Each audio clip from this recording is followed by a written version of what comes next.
नमस्कार दोस्तों, मैं Umesh Sharma chart analysis channel पे आपका हार्दिक स्वागत करता हूं। आज की वीडियो में बात करेंगे निफ्टी, बैंक निफ्टी और एसजीएक्स निफ्टी के बारे में, क्योंकि एसजीएक्स निफ्टी में एक बड़ी तेजी देखने को मिली है।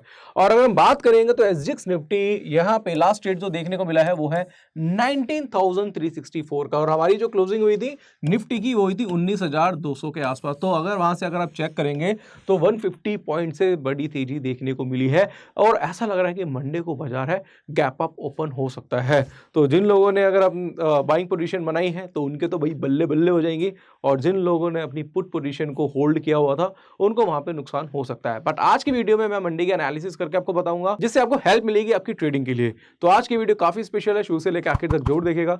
चैनल को सब्सक्राइब नहीं करा है तो चैनल को सब्सक्राइब कर लीजिएगा। अब मैं डायरेक्टली जाऊंगा आपको लेके निफ्टी के चार्ट पे। अब आ चुके हम निफ्टी के चार्ट पे, मेरे पीछे देख रहे हैं निफ्टी का चार्ट, और निफ्टी का यहाँ पे हम पहले क्या करते हैं, रेजिस्टेंस ड्रॉ कर लेते हैं। ये क्या है, इसका एक रेजिस्टेंस लेवल है।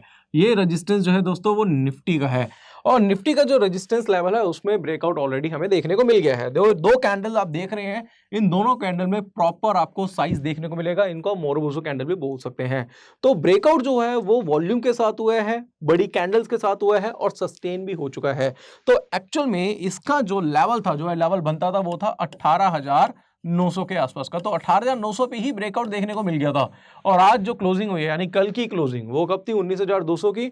और मार्केट जो ओपन होगा ऐसा लग रहा है कि 150 पॉइंट गैप अप हो सकता है ओपन। तो मतलब 19,300 350 का रेट आपको मंडे को निफ्टी में देखने को मिल जाएगा। तो क्या इस बड़े मार्केट में क्या 18,900 पे जो बाइंग बनती थी वहां से क्या ऐसा हो सकता है कि आप 19,300 400 पे बाइंग करें?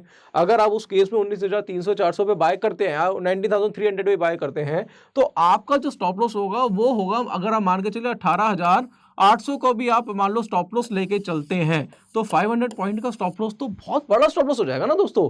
तो मेरे हिसाब से बाइंग करना मेरे ख्याल से थोड़ा सा रिस्की हो सकता है। बड़े टाइम फ्रेम के अकॉर्डिंगली लग रहा है कि बाजार में तेजी आ सकती है, बट आपको स्मॉलर टाइम फ्रेम भी चेक करने पड़ेंगे, क्योंकि स्मॉलर टाइम फ्रेम पे ही आपको पैटर्न देखने को मिलेंगे।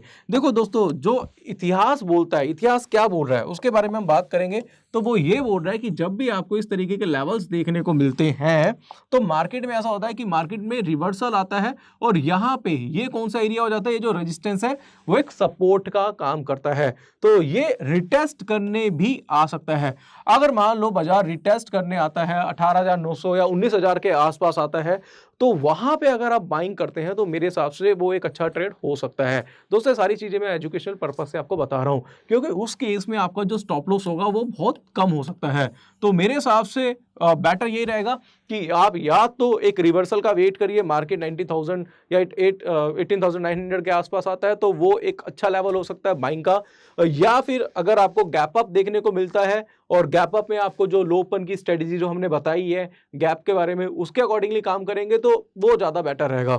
दूसरा दोस्तों, यहाँ पे हम कुछ और लेवल्स की बात करेंगे, क्योंकि अगर आप टारगेट लेते हैं, मार्केट आता है नीचे और वहां से रिटेस्ट करता है, रिटेस्ट करने के बाद पुल बैक देता है, तो वहां पे टारगेट क्या हो सकता है उसके बारे में बात करने के लिए यहां पे मैं फिबोनाची का यूज करूंगा। तो यहां पे मैं फिबोनाची रिट्रेसमेंट का यूज करूंगा। फिबोनाची मैं यहां से ड्रॉ कर लेता हूं। तो कुछ लेवल्स होंगे दोस्तों जो आपको दिखाई दे रहे होंगे, ये कुछ रेजिस्टेंस के लेवल है, यानी कि मार्केट कहां तक जा सकता है वो कुछ लेवल्स आपको दिखाई दे रहे हैं। बेटर रहेगा, मैं क्या कर रहा हूं, इसको बेटर तरीके से मैं वीकली चार्ट पे आपको प्रेजेंट कर देता हूं, जहां से हमें सारे जो लेवल्स हैं वो क्लियरली दिखाई दे। मैं यहाँ पे वीकली चार्ट भी ले लेता हूँ। अब देखो, मैं बड़े टाइम फ्रेम के चार्ट आपको क्यों दिखा रहा हूँ, क्या रीजन है उसका, क्योंकि बड़े टाइम फ्रेम पे आप एनालिसिस कर सकते हैं। ट्रेड आपको स्मॉलर टाइम फ्रेम पे लेना है, बट बड़े टाइम फ्रेम पे आपको एटलीस्ट ये पता चल जाए कि मार्केट का एक लेवल क्या है, यानी कि मार्केट कहां तक जा सकता है, ओवरऑल मार्केट क्या है, मार्केट की डायरेक्शन क्या है, उसके बारे में जानने के लिए। तो यहां से हम क्या करते हैं, मैं डायरेक्टली रिट्रेसमेंट का यूज करता हूं, यहां से यहां पे मैं ये लाइन ड्रॉ कर देता हूं। तो आप अगर आप देख पा रहे होंगे तो बाजार जो है रिट्रेसमेंट के अकॉर्डिंगली यहां पे मैंने ड्रॉ कर दिया, और यहां पे इसका क्या है, फर्स्ट एक जो टारगेट है वो लग रहा है कि यहां तक देखने को मिल सकता है। तो लेवल जो बनता है दोस्तों वो बनता है 20,108 के आसपास। तो यहां से ये उम्मीद भी लगाई जा रही है कि बड़े टाइम फ्रेम पे फिबोनाची रिट्रेसमेंट के हिसाब से ये लेवल हमें देखने को मिल रहा है, और ये लेवल है दोस्तों 20,000 के आसपास। तो लॉन्ग टर्म में आप समझ जाइए कि मार्केट मुझे लग रहा है बुलिश हो सकती है। इसका मतलब ये नहीं है कि आप 19,500 की कॉलें ले लो, इसका मतलब ये नहीं है कि कॉलें खरीदना स्टार्ट कर दो, क्योंकि कोई भी एनालिसिस आपको ये बताती है कि टारगेट ये हो सकता है, बट वो आपको टाइम नहीं बताएगी। हो सकता है टारगेट आपको 1 महीने में देखने को मिल जाए, हो सकता है टारगेट आपको 15 दिन में देखने को मिल जाए, हो सकता है 3 महीने तक ये टारगेट ही ना है। तो एक चीज का ध्यान रखिएगा, मार्केट बुलिश लग रही है बट ये नहीं पता कि कितने दिन में टारगेट आएगा। तो कोशिश ये करिएगा कि अगर आपको वहां पे रिवर्सल देखने को मिलता है, रिवर्सल के बारे में जो हमने आपको भी थोड़ी देर पहले बताया था, रिवर्सल देखने को मिलेगा, तो रिवर्सल के हिसाब से आप क्या कर सकते हैं, यानी कि यहाँ पे जो पुल बैक देगा वहां पे आप 20,108 के टारगेट के लिए, 20,000 के टारगेट के लिए आप अपने पोजीशन बना के चल सकते हैं। दूसरा केस दोस्तों, ये तो एक निफ्टी की ओवरऑल एनालिसिस हमने आपको करके दिखा दी है कि डायरेक्शन क्या लग रही है निफ्टी की। यहां पे मैं क्या करता हूं दोस्तों, अब मैं इसके स्मॉलर टाइम फ्रेम के चार्ट पे जाता हूं। तो यहां पे मैं क्या करता हूं, 15 मिनट का चार्ट भी निफ्टी का ले लेता हूं। अब 15 मिनट के चार्ट पे मान के चलिए, अब 15 मिनट का चार्ट आप देख रहे हैं, अगर आप स्कैल्पर हैं, इंट्राडे में ट्रेडिंग करते हैं तो 15 मिनट का चार्ट बेटर रहता है। आप 5 मिनट का भी यूज कर सकते हैं। बट अगर आपको नेक्स्ट डे बाजार में एक बड़ा गैप अप देखने को मिलेगा, तो वहां पे तो मेरे हिसाब से तो फर्स्ट कैंडल पे तो ट्रेड करना मेरे ख्याल से तो बेवकूफी हो सकती है, क्योंकि वो फिर बिना एनालिसिस के सट्टेबाजी आप कह सकते हैं कि यार चलो जी बाजार में तेजी है तो चलो चलती गाड़ी में चढ़ जाते हैं, बहती गंगा में हाथ धो लेते हैं, तो वो कुछ उस तरीके का हो सकता है। बट अगर मान लो कि खुलते बाजार में आपको कोई शूटिंग स्टार पैटर्न मिल जाता है, कोई इवनिंग स्टार पैटर्न देखने को मिल जाता है, कोई भी रिवर्सल का पैटर्न देखने को मिलता है, या फिर गैप अप के बाद हाई ओपन सेम भी देखने को मिल जाता है, तो भी आप स्ट्रेटेजी पे आप अपना ट्रेड बना के चल सकते हैं। और भी बहुत सारी चीजें दोस्तों बताने के लिए, बट एक छोटी सी वीडियो में मैं बहुत सारी चीजें कवर नहीं कर सकता, क्योंकि बताने को ये भी बता सकता हूं आपको मैं, क्योंकि जो बाजार में एक्चुअल में तेजी आई थी 15 मिनट के चार्ट पे अगर आप देखेंगे, वो डिसेंडिंग ट्रायंगल की वजह से आई थी। डिसेंडिंग ट्रायंगल हमें बना था, उसका ब्रेकआउट हमें यहां पे देखने को मिला, और ये ब्रेकआउट जो था यानी कि गैप के साथ हुआ था, और इसको बोलते हैं दोस्तों break away gap. Break away gap के बारे में मैं काफी वीडियोस बना चुका हूं, और अगर आपने हमारी वीडियोस नहीं देखी है तो आप क्या कर सकते हैं, हमारा कोर्स भी है टेक्निकल एनालिसिस का, वहां पे भी हमने गैप्स के बारे में बहुत ज्यादा डिटेल में बताया हुआ है, वो भी आप अगर आप ज्वाइन कर सकते हैं, तो एटलीस्ट आपको पता चल जाएगा कि गैप किस तरीके से वर्क करता है।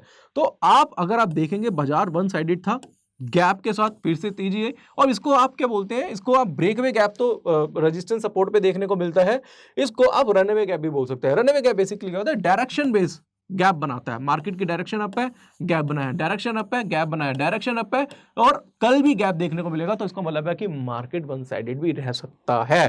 बट कोशिश वही करेगा, हो सकता है कि आपको नेक्स्ट ट्रेडिंग सेशन में अगर मान लो बाजार गैप अप होता है, फिर मार्केट नीचे जाता है, तो एक लेवल मिलेगा आपको बाइंग का, तो आप सपोर्ट और रेजिस्टेंस का यूज करके आप ट्रेड बना सकते हैं, कैंडलस्टिक का यूज करके ट्रेड बना सकते हैं। क्योंकि दोस्तों क्या है, अभी तो हम आपको बता रहे हैं कि कल बाजार इस तरीके से खुलेगा तो आपको इस तरीके से ट्रेड बनाना है, बट आप हमारा जो पब्लिक टेलीग्राम चैनल है उसको भी ज्वाइन करिएगा। कोई भी पैटर्न बनता है, कोई भी लेवल बनते हैं, तो हम उसकी फोटो क्लिक करके भी वहां पे भेज देते हैं, जिससे आप एनालिसिस आपकी और भी ज्यादा बेटर हो सकती है। तो आशा करूंगा कि आज जो मैंने आपको निफ्टी के बारे में बताया, निफ्टी के ओवरऑल ट्रेंड आपको बता दिया, स्मॉलर टाइम फ्रेम पे कैसे काम करना है वो मैंने आपको बता दिया, क्योंकि अभी फिलहाल चलते हुए बाजार में अभी कोई पैटर्न दिख नहीं रहा है। गैप के बारे में बता दिया, बाजार अभी रनवे गैप बना रहा है लगातार, और रनवे गैप का मतलब यह है कि फिर मार्केट अपसाइड ही रहता है। दूसरी चीज दोस्तों यह है कि एक तो ये निफ्टी हमने कवर कर दिया, यहाँ पे मैं क्या करता हूँ, बैंक निफ्टी भी कवर कर देता हूँ। तो बैंक निफ्टी का चार्ट भी आप यहाँ पे देख सकते हैं कि बैंक निफ्टी क्या लग रहा है। आप निफ्टी के बारे में बात करें तो भाई बैंक निफ्टी के बारे में बात तो करेंगे ही करेंगे। तो यहाँ पे सबसे पहले हमने 15 मिनट का चार्ट लिया, और 15 मिनट के चार्ट पे अगर आप बैंक निफ्टी की बात करेंगे, तो बैंक निफ्टी में एक रेजिस्टेंस बना है। ये क्या है, एक रेजिस्टेंस है, और एक लेवल पे एक रेंज में चल रहा है बाजार। तो बैंक निफ्टी में लग रहा है कि हो सकता है कि यहाँ पे आके हो सकता है कि इसमें एक पुल बैक देखने को मिल जाए। अब देखो निफ्टी में तेजी आएगी तो भाई बैंक निफ्टी में भी तेजी आएगी, bank Nifty gap up open हो सकता है। अगर मान लो ऐसा होता है कि मार्केट वापस आप नीचे आता है और अपने इस रेजिस्टेंस को रिटेस्ट करता है, तो ये एक बाइंग की अपॉर्चुनिटी हो सकती है। फिर से कहना चाहूंगा, यहाँ पे मैं आपको एजुकेशनल पर्पस से बता रहा हूँ, और उसके बाद ही बाजार में एक तेजी देखने को मिल सकती है, क्योंकि एक रेंज में बाजार चल रहा है, और रेंज ब्रेकआउट होता है तो फिर बाजार ऊपर जाके फिर दूसरी रेंज बनाता है, अक्सर ऐसा देखने को मिलता है। ये तो हो गई दोस्तों 15 मिनट के चार्ट पे एक एनालिसिस करके मैंने आपको बता दिया। दूसरी केस में भी ऐसा ही हुआ था कि जो निफ्टी में पैटर्न बना था, सेम ऐसा हमें बैंक निफ्टी में भी देखने को मिला था। अब आप देख रहे हो कि जब भी एक बाजार एक रेंज से निकलता है, तो रेंज में तो बड़ा दुख होता है आपको कि यार बाजार एक रेंज में चल रहा है, अब पता नहीं चल रहा भाई रेंज के बाद क्या होगा। और उस टाइम तो क्या होता है, जो ऑप्शन बाहर होता है उनका थीटा डिके होता है। देखो क्या होता है ना कि जब आप पेशेंस रखते हो मार्केट में, पेशेंस के बाद जब आपको एक ब्रेकआउट मिलता है, यहाँ पे जितना आपका दुख दर्द होता है वो सारा यहाँ पे कवर हो जाता है। बस आपको क्या करना है, आपको एक रेंज का वेट करना है, रेंज का ब्रेकआउट होता है और उसको आपको राइड करना है। यही चीज राइड कैसे कर सकते हैं ये मैं अपने कल का जो हमारा प्रोग्राम है 2 जुलाई का, वहां पे मैं डिटेल में आपको बताने वाला हूँ। फिलहाल दोस्तों यहाँ पे मैंने आपको बैंक निफ्टी के एनालिसिस के साथ साथ मैं इसका अगर डेली का चार्ट भी आपको दिखाऊं तो डेली के चार्ट में बैंक निफ्टी में भी दोस्तों ब्रेकआउट हुआ है। आप सिर्फ निफ्टी का चार्ट मत देखिए, आप बैंक निफ्टी का भी चार्ट देखिए। बैंक निफ्टी में भी यहाँ पे एक अच्छा खासा आपको ब्रेकआउट देखने को मिला है। एग्जैक्टली यहाँ पे देखेंगे ये क्या है, किसका है, बैंक निफ्टी का रेजिस्टेंस है। अब रेजिस्टेंस पे जो ब्रेकआउट हुआ है, आप एक चीज का ध्यान रखिएगा कि ये जो ब्रेकआउट हुआ था इस पे बैंक निफ्टी में, मार्केट नीचे आया, फिर बाजार ने रेजिस्टेंस ब्रेक करा, मार्केट नीचे आया, क्योंकि वहां पे जैसे हम निफ्टी में देख रहे हैं ना बड़ी बड़ी कैंडल्स, वो देखने को नहीं मिली थी। बट इस बार जो बाजार ने रेजिस्टेंस ब्रेक करा है और जिस कैंडल के साथ करा है वो बड़े ही मजेदार कैंडल थी। कहने का मतलब मेरा ये है कि इसमें वॉल्यूम था। दूसरा रेजिस्टेंस यहाँ पे बैंक निफ्टी में देखने को मिला। देखो ऐसा होता है कि एक रेजिस्टेंस, क्रूशियल रेजिस्टेंस जो बड़े टाइम फ्रेम में था वो ये था। अब दूसरा रेजिस्टेंस बैंक निफ्टी में यहाँ पे देखने को मिल गया, उसका भी ब्रेकआउट हुआ है। दूसरा, अगर आप इंडिकेटर यूज करते हैं, अगर आप एमएसीडी यूज करते हैं, कोई भी इंडिकेटर यूज करते हैं, तो वहां पे भी आपको कंफर्मेशन देखने को मिलेगी। यहाँ पे मैं और भी ज्यादा डिटेल में आपको बताना चाहूंगा, तो यहाँ से मैं आपको एक एमएसीडी का इंडिकेटर ले लेता हूँ, मूविंग एवरेज कन्वर्जन डाइवर्जेंस। अगर आपको इसके बारे में नॉलेज नहीं है, वो भी हमने कोर्स में बहुत ज्यादा डिटेल में बताया हुआ है। यहाँ पे अगर आप चेक करें तो आपको देखने को ये मिलेगा कि जब ये ब्रेकआउट देखने को मिला था, यानी कि कैंडल आपको देखने को मिली थी, तो इसके बाद ये जो यहाँ पे डाइवर्जेंस देखने को मिले थे वो कन्वर्जेंस में कन्वर्ट हो गए। आप देख रहे हैं जो ये बार्स जीरो लाइन के नीचे थे, वो बार्स जीरो लाइन के ऊपर आपको देखने को मिल गए। दूसरे केस में आपको ये देखने को मिलेगा, मैं इस एरिया को थोड़ा सा जूम कर दूंगा ताकि आपको समझने में आसानी हो। यहाँ पे देखेंगे तो यहाँ पे भी आपको एक ब्रेकआउट और एक क्रॉसओवर देखने को मिला है।